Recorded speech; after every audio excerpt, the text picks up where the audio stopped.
Well, leaving politics rather aside for a moment, they're young, ambitious and have a flair for times gone by. They're Adelaide's caravan converters, transforming relics from the past into successful business ventures and leisure mobiles of today. Caroline Winter caught up with some of these passionate renovators who have given vintage vans a new lease on life.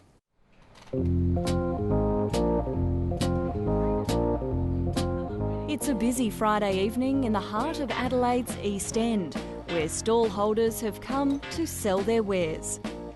Hello, how are you? Monique Bowley is among them. Just one today?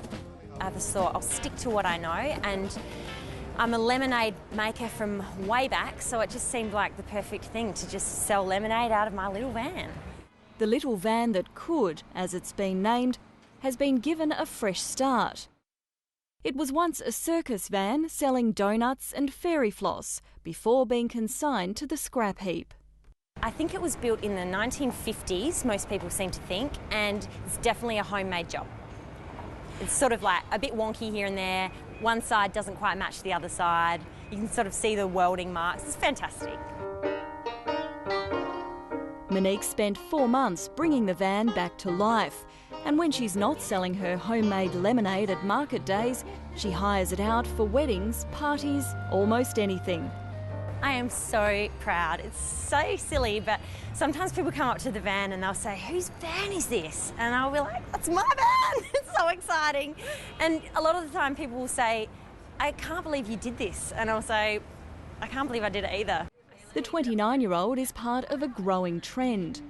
I think there's always been a vintage caravan movement out there, but it's always been these sort of baby boomer or retiree types that take these vans and restore them and do a really beautiful job. But it's great to see young people like me just having a crack at it too. Hi guys, how you going? Other young people like Sam Josephs. He's been frothing up a storm since starting up his mobile vintage coffee caravan business 2 years ago. Inspired by a love of the bean and a bygone era, Sam spent 6 months transforming the 1966 van from this to this. To completely set the scene, he's decked it out with paraphernalia from the time. I wanted to keep it as traditional as possible, so I didn't want to mess around with the pattern of the colours or anything like that. I wanted to keep as much inside and outside of the caravan as original as possible. He says the caravan has not only proved a fruitful business venture, but a conversation starter. A lot of people come up and they do feel like sharing their story with you. They feel like they can relate to it, and it's a throwback from you know, their past memories and lives and stories. That one's for you. But Sam's part-time passion has grown so much, he's opted to sell the business to a new owner. I've got much more than just money out of it.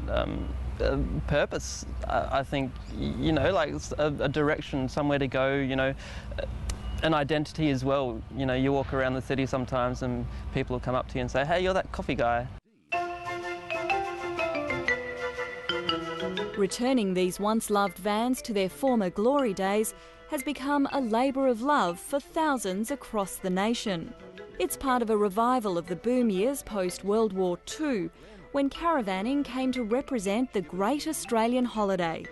The caravans coming out of Adelaide often featured stylish curves to the roofline and exposed timber ribbing in the ceilings. And some of the caravans built then continue to delight today. It brings back a lot of memories when we actually worked on that, designed it together with Dean Morden, the owner of Roadmaster. We're a young family and we love holidaying, and then we had a connection with my grandfather, so we thought we'd try and source one of his vans and restore that as a way of respect.